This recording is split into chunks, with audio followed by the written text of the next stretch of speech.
Y comenzamos en esta noche con la vida de Abraham. Pero antes de entrar a la vida de Abraham, vamos a tener que leer los últimos versículos del capítulo 11, o sea, de los versículos 27 del capítulo 11 al 32, para ver los antecedentes genealógicos e históricos de la vida de Abraham. O sea, vamos a ver sus abuelos y a su padre, porque tienen importancia al estudiar su vida. Dice el capítulo 11, versículo 27, estas son las generaciones de Taré. Taré engendró a Abraham, o sea, el papá de Abraham fue Taré, a Nacor y Harán. Y Harán engendró a Lot. Y murió Harán antes de que su padre Taré en la tierra de su nacimiento, en Ur de los Caldeos. Y tomaron a Abraham y Nacor para sí mujeres.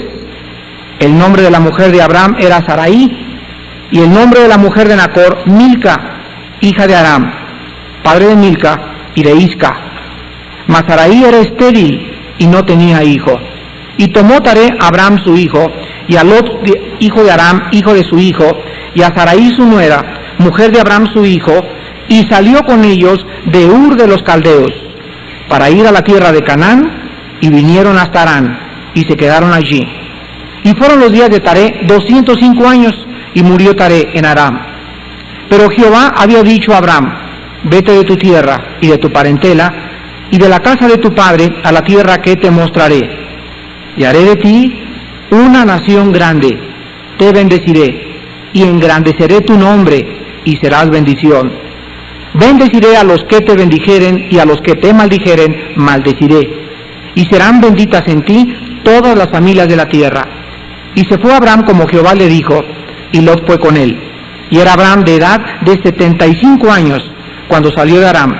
Tomó pues Abraham a Sarai su mujer, y a Lot hijo de su hermano, y todos sus bienes que habían ganado, y las personas que habían adquirido en Harán, y salieron para ir a tierra de Canaán, y a tierra de Canaán llegaron. Veamos en primer lugar en esta sección los descendientes de Abraham, que son 12 exactamente. Y en primer lugar tenemos que toda la descendencia de Abraham tuvo su origen en uno de los 3 hijos de Noé, que fue Sem. O sea, por eso se le llama la raza semítica. De Sem sigue Arfaxad, después Sala, Eber, Peleg, Reú, Serug, Nacor, Taré, Abraham. Luego Abraham engendró a Isaac, a Jacob, y de Jacob vienen las 12 tribus de Israel, que fueron la base y el cimiento de la nación judía. Aquí encontramos también las generaciones de Taré, o sea, del papá de Abraham. Aquí nos dice este pasaje que Taré tuvo 3 hijos, o sea, Abraham tenía 2 hermanos. Y los hermanos de Abraham eran Nacor y Harán. Ahora, Harán fue padre de Lot. Cuando veamos la vida de Lot, vamos a ver que Lot era el sobrino de Abraham, y era hijo de su hermano de Harán. Luego encontramos también que Harán murió en Ur de los Caldeos antes que su padre Taré. Los 2 hermanos que quedaron, o sea, Abraham y Nacor, tomaron esposas. La mujer de Abraham fue Sarai, la mujer de Nacor fue Milca, que era hija de Aram su hermano. La mujer de Abraham era estéril y la otra era fecunda. Como tomó Taré a Abraham su hijo y a su sobrino Lot, a su nuera Sarai, y vean todos los que salieron del llamado que dio Elesaz hacia Ur de los Caldeos, y llegaron a Harán, como a 500 kilómetros de Ur, y allí se quedaron. Y por último nos dice la Biblia que el papá de Abraham vivió 205 años. Vamos pues a ver nosotros en el capítulo 12 del Génesis, que todo el libro del Génesis está dividido en 2. Los 50 capítulos del libro del Génesis están divididos en 2 secciones. La primera sección se encuentra del capítulo 1 al capítulo 11, la creación. Y los otros versículos que nos quedan, los otros 39 capítulos, están dedicados a la historia de Abraham y su descendencia. Entonces tenemos que del capítulo 12 al 24 vamos a ver la historia de Abraham. Fíjense, 12 capítulos para describir la vida de Abraham. Del capítulo 24 al 27 la historia de Isaac, del 28 al 36 Jacob y del 37 al 50 José. Ahora bien, el libro del Génesis cubre un periodo aproximado de 2350 años. Voy a repetir, todo el libro del Génesis, desde el versículo 1 hasta el capítulo 50, cubre un periodo histórico de 2350 años. Los primeros 11 versículos describen la creación, la caída y el diluvio. Y del capítulo 1 al capítulo 11 se cubren aproximadamente 2000 años. Pero los últimos 39 capítulos del Génesis, con Abraham y su descendencia, cubren 350 años nada más. O sea que aquí descubrimos algo increíble. Dios nos da más detalles de la vida de Abraham que de la historia de la creación. Es más importante para nosotros, aun cuando tenemos una mente inquisitiva y una mente que anhela curiosear e investigar los orígenes, para Dios es más importante no que sepamos los orígenes como el principio de su trato con el pecado a través de un hombre que él llamó de una tierra, Ur de los Caldeos. El punto de partida de todo el plan de la redención de la Biblia y del propósito de Dios tienen su comienzo en un hombre, en Abraham. Abraham nació aproximadamente el año 2166 a.C. Su nombre se menciona, el nombre de Abraham en toda la Biblia se menciona 308 veces, 234 en el Antiguo Testamento y 74 veces en el Nuevo Testamento. Estas citas, o sea, el nombre de Abraham se menciona en 27 libros, 16 del Antiguo Testamento y 11 del Nuevo Testamento. Y encontramos con esto que Abraham es el hombre que más se menciona en toda la Biblia. Es el nombre que más se menciona en toda la Biblia, más que Daniel, más que Noé, más que el mismo Señor Jesús, a excepción de las teofanías y excepción de que Él esté escondido detrás de todas las cosas en el Antiguo Testamento. Pero literalmente Abraham es el nombre que más se menciona. Ahora nos muestra, por ejemplo, en Romanos 4:11, Pablo le llama a Abraham el padre de todos los creyentes. Y vean que no es Adán el padre de los creyentes, pues Adán es el punto de partida del pecado, pero Abraham es el punto de partida de la nación de donde vendría la iglesia que Dios ganó con su sangre. Vamos ahora históricamente y geográficamente a analizar un poco de Ur de los Caldeos. Cuando nosotros tomamos la Biblia y la Biblia nos menciona nombres, ya les he tratado de hacer énfasis en esto, siempre la historia y la geografía van a la luz o van comprobadas a la luz de la arqueología moderna.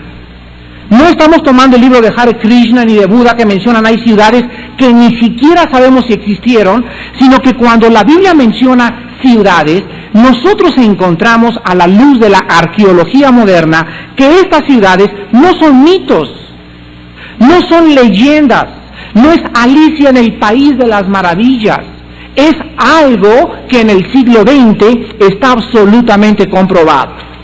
Tomemos por ejemplo Ur de los Caldeos. Abraham dice la Biblia que nació en Ur de los Caldeos. Ur de los Caldeos, de acuerdo a la arqueología moderna, es una o fue una de las ciudades más antiguas de toda la humanidad. Escuchen, era una ciudad que estaba en un puerto, en lo que ahora es el Golfo Pérsico, donde está el problema tan tremendo ahorita en que los iraníes quieren bloquear el Golfo para impedir la salida del petróleo a todos los países industrializados del mundo. Entonces, Ur de los Caldeos se encontraba en el Golfo Pérsico, casi a la entrada o a la boca del río Éufrates. Cientos de barcos llegaban cargados de mercancía de todo el mundo a este puerto, y caravanas de camellos atravesando el África por Egipto llegaban a Ur de los Caldeos para poder traficar y para poder comerciar. En el año 1922 a 1934, el arqueólogo inglés C.T. Woolley, con W-I-O-Y al último, del Museo Británico de Historia Natural de Inglaterra, descubrió las ruinas de Etir en 1922. El arqueólogo inglés Woolley de Ur de los Caldeos. Entra ahora a Ur de los Caldeos y los llevan en una expedición a una torre, uno dedicado a Nanar, dios de la luna, y el otro a Ningal, su esposa. Ur tenía, de acuerdo al arqueólogo Woolley, aproximadamente 34,000 personas dentro de un área geográfica de 7 kilómetros cuadrados y con murallas alrededor de 10 metros de grosor.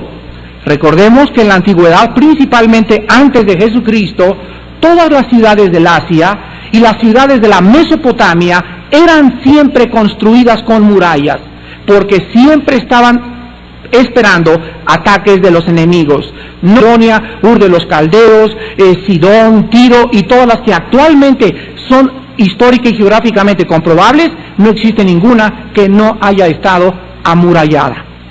Ahora vamos a ver entonces, al comenzar la historia de Abraham, que Abraham es el causa al problema del pecado. Abraham habría de revelar a Dios a los hombres a tener fe en él. Para comenzar a estudiar la vida de Abraham, Jehová había dicho a Abraham, noten el verbo, y noten que aquí no es Abraham, en sus Biblias lo pueden, porque el nombre le es cambiado posteriormente, porque Dios es diferente. Jehová había, y de tu parentela, y de la casa de tu padre, con el capítulo, y el capítulo 7 del libro de los Hechos nos dice por qué está el tiempo en 12:1 en pasado. Jehová había dicho a Abraham, o sea, hubo un lugar en el cual Dios ya le había hablado a Abraham. Y esto nos lo explica en su mensaje del capítulo 7 de los Hechos, Esteban. Y dice el libro de los Hechos, versículos 2 y 3, lo siguiente. Y él dijo, varones, hermanos y padres, oíd, el Dios de la gloria apareció a nuestro padre Abraham. Vean que esto no lo dice el capítulo 12 del Génesis. Aquí se nos arroja más luz acerca de la conversión de Abraham. Dios se le apareció a Abraham, estando ¿en dónde? En Mesopotamia, antes que morase en Aram. Y le dijo, sal de tu tierra y de tu parentela, y ven a la tierra que yo te mostraré. Entonces vemos nosotros que en primer lugar está Abraham en Ur de los Caldeos. Es ahí donde se le aparece Dios, en Ur de los Caldeos. Abraham vivía en una ciudad y en un mundo de idólatras, donde adoraban al dios Nanar y a la diosa Ningal, su esposa, y donde todos estaban sumidos en la más profunda idolatría. Y de ese mundo de idolatría, donde el mundo estaba a oscuras y donde no había ninguna luz, Dios no envió un mensaje a Ur de los Caldeos. Dios y su método ha sido siempre el mismo, es llamar a un hombre. Lo saca de ese mundo de idolatría, se revela a él, le muestra que él es el Dios verdadero, y a través de su descendencia comienza a fortalecer un ejército, y cuando el ejército comienza a crecer, que es la nación judía, los envía de regreso a los idólatras a hacer testimonio de él. Y así hace con todos nosotros también Dios. Dios me saca de la familia de donde yo vengo, del mundo de donde yo vengo, de mis amigos idólatras, de las idólatras de la escuela, pero no me manda inmediatamente a testificarles. ¿Qué hace Dios? Me llama y me mete a una iglesia. Me mete con un grupo de hermanos, me trae a estudios bíblicos para fortalecerme y cargar las baterías. Y cuando yo estoy fuerte, ya puedo regresar con mi familia y darles testimonio que los ídolos son nada delante de Dios, que el único Dios verdadero es el Padre y Dios de nuestro Señor Jesucristo. Vemos entonces que aquí, estando en Mesopotamia, antes de llegar a Abraham, Abraham se convierte. Y quiero que observen ustedes que esta es la primera aparición de Dios en la Biblia. Dios no se le apareció a Adán. Adán vivía en relación y en comunión con Dios, pero desde que el hombre fue sacado del jardín del Edén, jamás Dios se había aparecido como se le apareció a Pablo a Damasco, como tenía la relación con el Hijo, a nadie en toda la Biblia más que a Abraham. Dios no se le apareció a Abel, ni tampoco a Noé. Esta es la principal y la primera manifestación teofánica del Antiguo Testamento. ¡Qué privilegio tan grande tuvo Abraham! Ahora veamos en el versículo 2 y 3 su llamado. Haré de ti una nación grande, te bendeciré y engrandeceré tu nombre y serás bendición. Bendeciré a los que te bendijeren y a los que te maldijeren maldeciré, y serán benditas en ti todas las familias de la tierra. Quiero que vean ustedes en el versículo 1, después de la conversión de Abraham en Ur de los Caldeos, el llamado de Dios. Vete de tu tierra y de tu parentela y de la casa de tu padre a la tierra que te mostraré. Escúchenme, el llamado de Abraham fue un llamado a salir. Fue un llamado a salir de un lugar al otro. Fue un llamado para salir de la idolatría, de la superstición, del paganismo, de un mundo degenerado sexual e inmoralmente, de un mundo confundido por filosofías. Fue llamado y fue trasladado al reino de la luz, para que él fuera de este mundo que era sacado por el poder de Dios. Abraham comenzara a conocer al Dios vivo. Vemos nosotros en el capítulo 11 de los Hebreos, en el versículo 8, de qué manera el Nuevo Testamento nos menciona la salida de Abraham. Hebreos 11:8. Por la fe Abraham, siendo llamado, aquí está otra vez, obedeció para salir. ¿En qué consistía la obediencia de Abraham? ¿En qué él tenía que salir? Abraham se pudo haber quedado en Ur de los Caldeos de haberle dicho, oye, pero ¿por qué no te puedo conocer aquí? Y la respuesta es, porque Dios es luz y ninguna tinieblas hay en él. En segundo lugar, porque Dios es santo. Y Dios no puede, ni tampoco dice, como dice en Habacuc, Dios ni siquiera puede mirar al pecado. Por eso hay una sangre enfrente de él, que es la sangre de su Hijo, y es la única manera en la que Dios puede tratar con nosotros, porque Dios es tan santo y tan puro que no puede tratar con nosotros mientras en nuestra vida haya pecado. Entonces, primero Dios nos saca, nos limpia, nos justifica y nos purifica, y después comenzamos nosotros a conocer su mente, sus pensamientos y para qué nos llamó.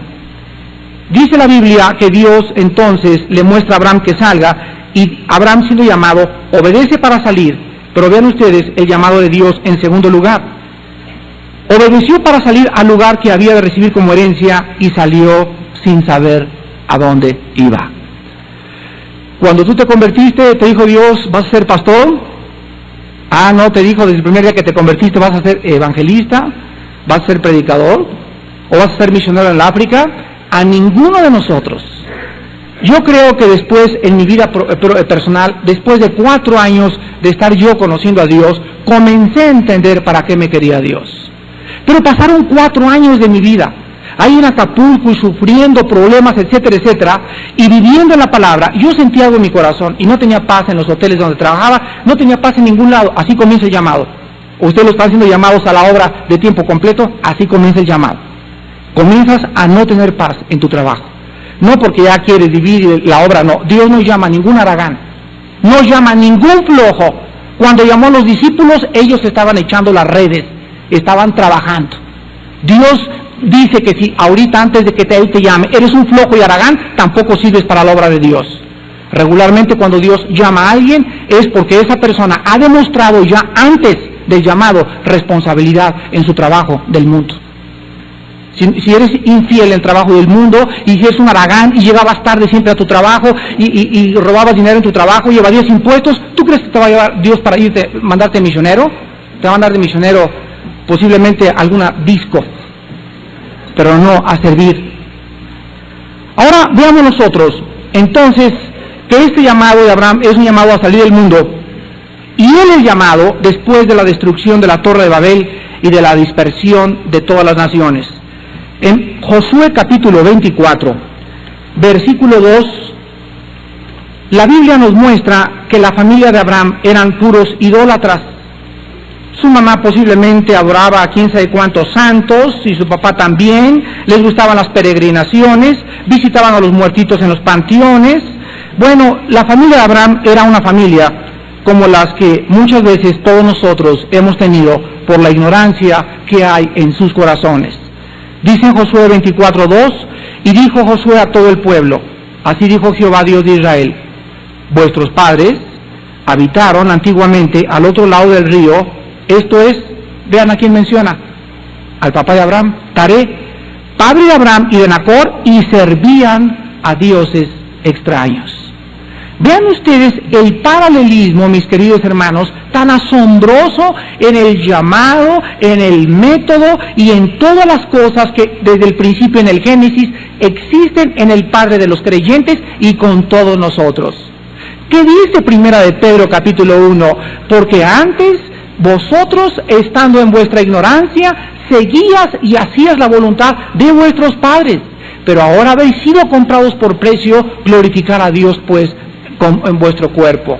Entonces vemos que el Nuevo Testamento nos muestra que la mayor parte de nosotros, al ser llamados a la luz, proveníamos de un mundo de tinieblas, de idolatría, de paganismo, de degeneración, de gritos, de falta de paz, de alcoholismo, de drogas, etcétera, etcétera, etcétera. Y ahora hemos sido llamados a conocer la luz del Dios vivo, a recibir esa luz, a penetrar en sus pensamientos. ¿Para qué? Para regresarnos y comenzar a testificar, comenzando con nuestra propia familia. Ahora regresamos a Génesis 12 y veamos en segundo lugar en el llamado de Abraham, ¿a dónde quiere Dios que él vaya? Y lo único que le dice en el versículo 12 es una palabra: vete de tu tierra y de tu parentela y de la casa de tu padre a la tierra. No le dice a Acapulco, a Cancún, a Europa, 5 kilómetros de aquí, solamente le dice a una tierra. Entonces Abraham agarra, hijitos, empáquenle, vámonos, Lot, órale, vámonos, camellos y todo, vámonos. ¿A dónde? No sé. ¿Estás loco, tío? Papá, ¿estás loco? No sé. ¿Cómo que no sabes? Pues nadie viaja sin un mapa en el camino. Bueno, es que mi mapa ahora ya no es mundano, ahora tengo una luz. Y muchas veces esa luz me lleva por caminos tan misteriosos y por lugares tan tenebrosos que lo único que yo tengo que saber es lo siguiente: aunque ande en valle de sombra de muerte, no tendré miedo porque Él estará conmigo. Y a muchos de nosotros Dios nos va a llamar a penetrar con los indígenas, a ir a predicar a la policía. A algunos de ustedes los va a llevar con los papúas a la Nueva Guinea, a otros van a ir de misioneros al Japón, a otros a lo mejor van a seguir de arquitectos o de ingenieros, pero en cualquier medio, en cualquier ambiente donde estemos, debemos recordar lo siguiente: estamos ahí por la voluntad de Dios, no tengan miedo. Ahora que nosotros comprendemos esto, vemos que el llamado es a salir y a salir a una tierra.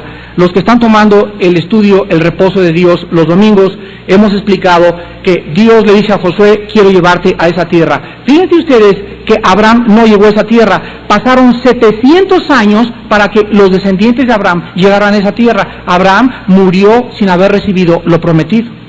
¿Qué es esa tierra? En el Nuevo Testamento es un lugar de reposo y de paz donde quiere Dios que sus hijos lleguen.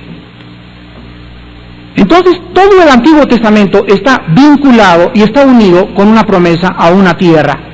Toda la obra de Dios está vinculada con una tierra. Si eran fieles, la poseerían. Si eran infieles, la perderían. Ahora, para poder llegar a esa tierra, deberían echar a sus enemigos para poder ocuparla. Y quiero que aprendamos, en primer lugar, la primera lección de nuestra noche en este momento. De la misma manera que Dios llamó a Abraham, a todos nosotros nos llama a salir también del mundo. En Colosenses 1:13 nos muestra que Dios nos trasladó de las tinieblas a la luz admirable de Jesucristo. En Romanos 12:2 se nos dice que no permitamos que el mundo conforme o moldee nuestras mentes. Debemos salir también del sistema de pensamiento del mundo. ¿Cuántos de ustedes Dios les llamó hace 2 años y no han entendido que el llamado de Dios es a salir? ¿Y cuántos de ustedes, mis queridos jóvenes, siguen en las discos, siguen oyendo rock, siguen fumando, siguen con amigos incrédulos emborrachándose, siguen riéndose de los chistes del mundo? ¿Saben por qué? Porque no han salido. Ahora, hermano, ¿quiere decir que me vaya al monte? No, no es un llamado literal en el Nuevo Testamento, es un llamado en el Espíritu. ¿Qué dice Cristo? No quiero que los saques del mundo, quiero que los protejas en el mundo del mal. Entonces tú puedes tener una familia de idólatras, y ya, no llegas en la noche y llegas, papá, ya no voy porque es una bola de idólatras, y me voy a Acapulco, allá al monte donde no hay idólatras, porque Dios me llamó a salir. No, el llamado del Nuevo Testamento es espiritual. Dios quiere que ahí en medio de tu casa, en medio de tu escuela, en medio de tu trabajo, no te contamines con los demás. Este es un llamado a salir. No toquéis lo inmundo, limpiaos vosotros los que lleváis los instrumentos de Jehová. En Apocalipsis 18:4, Dios llama a su pueblo a salir de Babilonia. Salid en medio de ella, dice Dios, y no os contaminéis. Entonces nosotros encontramos que somos llamados a salir, y en segundo lugar, también nosotros, al igual que Abraham, sin saber a dónde iba, en segundo lugar, todos nosotros somos llamados a vivir por fe, donde Dios nos va a guiar paso a paso. No hay nadie de ustedes en esta noche, ni yo tampoco, al que Dios le diga, dentro de una semana vas a hacer lo siguiente. La vida cristiana es una escalera donde vamos alumbrando el primer escalón y luego el segundo escalón, y quisiéramos todos, ay, ¿con quién me casaré? A ver, échame una lucecita para dentro de 4 meses, quiero ver el futuro. A ver el horóscopo, ¿qué me dice que soy libre y con quién me voy a casar? ¿Qué dicen mis signos? Bueno, el diablo siempre quiere guiar al mundo a través del futuro y a través de los horóscopos y la ouija y los brujos y la bola de cristal a conocer el futuro, pero esto no es lo que dice la Biblia. Dios guía a su pueblo de una forma diferente, paso a paso. ¿Quieres saber mañana qué quieres hacer y a qué escuela vas a entrar ahora en febrero o en marzo? Déjame decirte algo, si ahorita tú no estás obedeciendo a Dios, no esperes más luz para el mañana. Si ahorita vives en desobediencia y ahorita eres rebelde, no esperes conocer con quién me voy a casar, si he de hacer este negocio, si me he de cambiar de casa, si he de comprar este terreno. Dios no le da más luz a nadie que no quiera, en la que ya tiene, obedecerlo. Y por eso muchos de ustedes viven en la confusión, por su desobediencia a la palabra de Dios. Ahora nosotros encontramos, vean ustedes por ejemplo el Salmo 32, versículo 8, donde encontramos de qué forma Dios nos guía de esta manera, paso a paso. Nunca nos revela dentro de un mes qué voy a hacer, nunca nos dice cuándo va a venir Él. El método de Dios es guiarnos por fe, no por vista. Dice el Salmo 32, versículo 8, te haré entender y te enseñaré el camino en que debes andar, sobre ti fijaré mis ojos. Qué lindo que desde que te conviertes, desde que Dios te dice, Juan, Rosa, Magdaleno, sal de ahí, y tú estás ahí todavía atrancado, aunque estés atrancado y no hayas salido, los ojos de Dios están sobre sus ovejas. Sobre ti pondré mis ojos. Y sabes una cosa, muchos de ustedes que todavía no han salido, van a salir por las buenas o por las malas.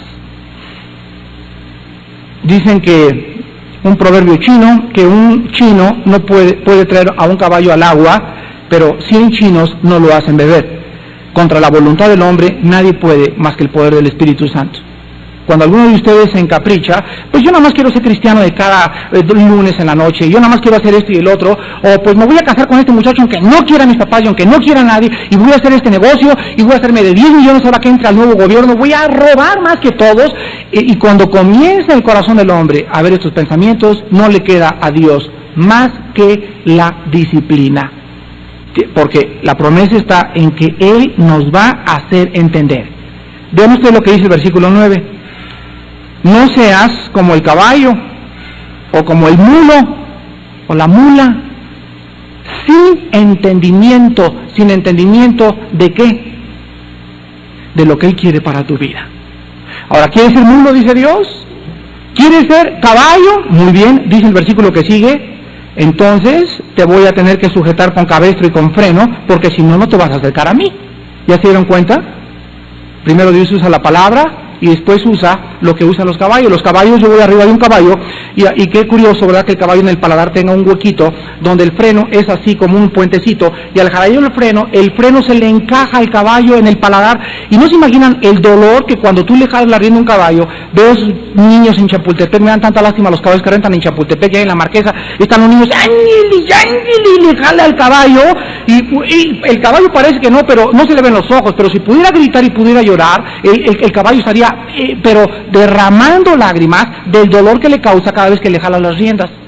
Las riendas se le jalan solamente cuando él no quiere obedecer o cuando se quiere parar.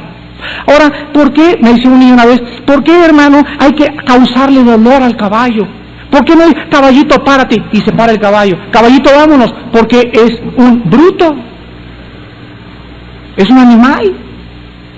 Y no entienden con las palabras. Mis perros le digo, bájate de la cama, no se bajan. Ah, que no, y agarro el matamoscas y ándele. Y cada vez que entro al cuarto con el matamoscas, ya ahorita nada más lo levanto así y ya asocian. Ya saben que es el matamoscas y ya saben que les va a causar dolor y se bajan corriendo. Hermanos, Dios nos dice lo mismo, nos sabe tratar Él como animales o como a seres que hemos comprendido que Él quiere lo mejor para nosotros. Regresamos al Génesis y vemos en segundo lugar, no solamente la promesa de que Dios le dice sal, no necesitas que te diga a dónde vas, bástate que yo te diga a dónde vas para que salgas, es por fe, sino que Dios en primer lugar le promete a Abraham lo siguiente en el versículo 2, haré de ti una nación grande, es lo primero que Dios le promete. Esta es la razón principal por la cual Dios llamaba a este hombre dentro de los idólatras. La nación israelita es una nación muy peculiar, históricamente. Y a todos ustedes que aman la historia, es interesantísimo preguntarse, ¿por qué los judíos? ¿Y por qué no los chinos? ¿Y por qué no los japoneses? ¿Y por qué no los mexicanos? ¿Y por qué no escogió a los tlaxcaltecas? ¿Por qué tenían que ser los judíos? ¿Qué hay en los judíos para que haya sido la nación sobre la cual Dios puso sus ojos y a través de ellos en toda la historia mostrarnos que es la nación, escúchenme muy bien, la nación judía es la nación indestructible? Escuchen la palabra que acabo de usar. A través de la historia hemos visto a los babilonios, hemos visto a los fenicios, hemos visto a los caldeos, hemos visto a los hititas, a los jebuseos, a los amorreos, todos aquellos tribus que existieron, a griegos, a romanos, a babilonios, que han existido en la historia. Y los libros de historia nos dan el registro de que existieron efectivamente.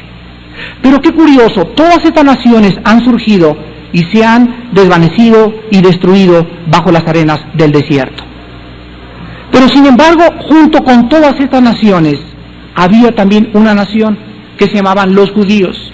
Y después de más de 6,000 años de historia, mis queridos hermanos, cuando en el año 70 después de Cristo, entra Vespasiano, el emperador, y manda a Tito, su general, a destruir Jerusalén, para que no que quede piedra sobre piedra, pasan 70 años después de Cristo, cuando se acaba el pueblo judío en Israel, y son dispersados a todas las naciones. Y saben una cosa, hasta 1946 los judíos no existían ni como nación, ni como estado independiente, ni tampoco poseían su tierra, porque estaba en manos de los ingleses, anteriormente estuvo en manos de los turcos, y anteriormente en manos de los maometanos, pero después de 2000 años de perder su identidad, en 1948 se establece por primera vez, después de 2000 años, el estado independiente de Israel. Cumpliendo la palabra de Dios, nadie podrá destruir a mi pueblo.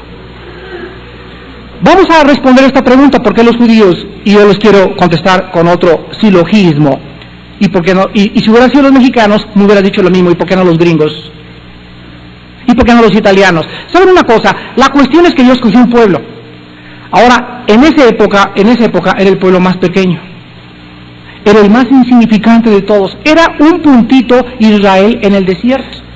Y cuando comienza a formar Dios la nación de Israel, les demuestra al mundo entero que Él forma una nación, no porque los judíos tengan algo especial, sino porque en el programa de Dios existía el plan de hacer un pueblo para que el pueblo fuera el testigo de que Él es uno. ¿Qué quiero decir? Quiero decir lo siguiente: en toda la historia no existe el registro de ninguna nación monoteísta más que los judíos. Los griegos tenían 6 millones de dioses, los romanos tenían 5 millones de dioses, los caldeos, los hititas, los babilonios adoraban el sol, al dios Moloch, a Aserat y a todos los dioses y las diosas, y a través de la historia ha habido un pueblo que ha levantado una sola bandera de un solo Dios, y han sido los judíos. Esta fue la primera razón para que Dios llamara a Abraham: haré de ti una nación grande. En segundo lugar, para que a través de ellos viniera la Biblia. Y en tercer lugar, y la más importante, porque a través de ellos vino el Mesías. ¿Y por qué no de los negritos? ¿Y por qué no de los mexicanos? Porque la cuestión es que tenía que venir de alguien. Y a Dios le dio la gana que fueran los judíos, ¿ya? Simplemente, racional y lógicamente. La cuestión es que el Mesías tenía que venir, pero Dios quería que los ojos del mundo vieran la línea de donde venía el Mesías. Y vemos que los judíos son el único pueblo en la historia del cual proceden las genealogías. No hay ningún otro pueblo, ninguna familia, ni la familia García, ni Cristóbal Colón. Vete a los heraldos y vete a las genealogías, etcétera, etcétera. Van a llegar hasta el año 1000 o 2000, pero sin embargo de Cristo encontramos de dónde viene, desde Adán, Abel, Set, Noé, Abraham, del hijo de Sem, de los semíticos Abraham, Isnacar, Eber, Leguel, y por toda la Biblia corre hasta que llegamos a Lucas. Y estas son las generaciones de bla, bla, bla, bla, y en el capítulo de Mateo, y estas son las generaciones de bla, bla. ¿Con qué objeto? Para que aprendamos que Él es Dios y que lo que dice lo cumple. Ahora vemos nosotros en Deuteronomio capítulo 4 de qué forma la nación de Israel debería ser testigo. Este era el propósito por el cual los llamó. No porque fueran bonitos o guapos o bonitas o fuertes. No había nada en los judíos para que fueran escogidos por Dios. Fue por gracia. Esto pertenecía a la soberanía de Dios. Pero el propósito de Dios escondido era principalmente que fueran testigos. Escuchen la palabra que acabo de usar: que fueran testigos. Deuteronomio capítulo 4, del 34 al 35. Deuteronomio 4, del 34 al 35. Vean lo que Moisés le dice al pueblo de Israel. ¿O ha intentado Dios venir a tomar para sí una nación de en medio de otra nación, con pruebas, con señales, con milagros y con guerra, y mano poderosa y brazo extendido y hechos aterradores, como todo lo que hizo con vosotros, Jehová vuestro Dios, en Egipto ante sus ojos? A ti te fue mostrado para que supieses que Jehová es Dios y no hay otro fuera de Él. ¿Por qué Dios escogió a Israel? Para que fueran testigos de un solo Dios. ¿Quién es ese Dios? Jehová de los ejércitos, el Dios y Padre de Abraham, Isaac y Jacob, el Dios y Padre de Jesucristo. Vean ahora el versículo 39 del mismo capítulo, Deuteronomio 4:39. Aprende pues, métetelo en la cabeza y reflexiona en tu corazón que Jehová es Dios arriba en el cielo y abajo en la tierra, y no hay otro. Capítulo 6 de Deuteronomio, versículo 4. Oye Israel, Jehová nuestro Dios, Jehová uno es. Capítulo 7, versículos del 6 al 9. Porque tú eres pueblo santo para Jehová tu Dios. Jehová tu Dios te ha escogido para hacerle un pueblo especial, más que todos los pueblos que están sobre la tierra.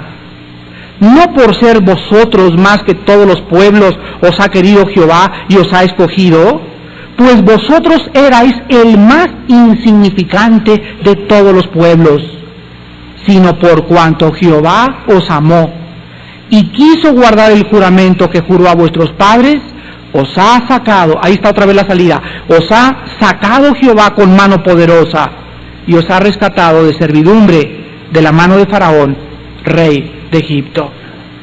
¿Por qué Dios me sacó, hermanos? Y me he preguntado 1000 veces, y no a mi primo. ¿Por qué a mí y no a mis amigos que han muerto de drogas, de sobredosis de drogas?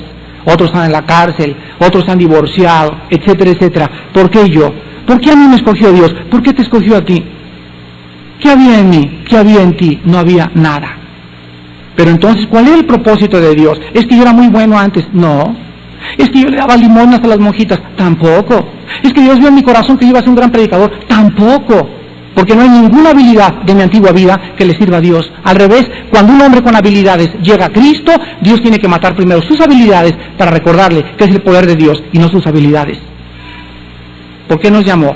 Porque Él quiere, a través de nosotros, decirle al mundo, como la luz, nosotros somos testigos de que Él vive resucitado en la persona de Cristo.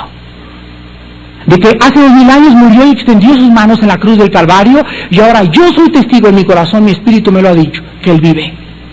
Y este mensaje, mi familia, mis amigos en la escuela, en mi oficina, están muriéndose para que alguien les lleve, en medio de tanta confusión, de tanta idolatría y de tanto paganismo, una agua, como dice Proverbios, es como llevarle agua fresca al sediento en un desierto.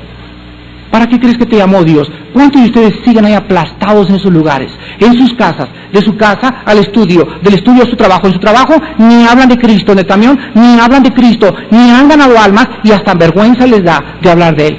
Yo dudo que tú seas hijo de Dios, porque la Biblia dice, me seréis testigos, cuando el Espíritu Santo haya venido sobre vosotros, en México, en Judea y en todo Samaria. Hemos sido llamados para que el mundo crea y sepa que Jesucristo vive resucitado. Este es el llamado de Abraham, es el llamado a todos nosotros.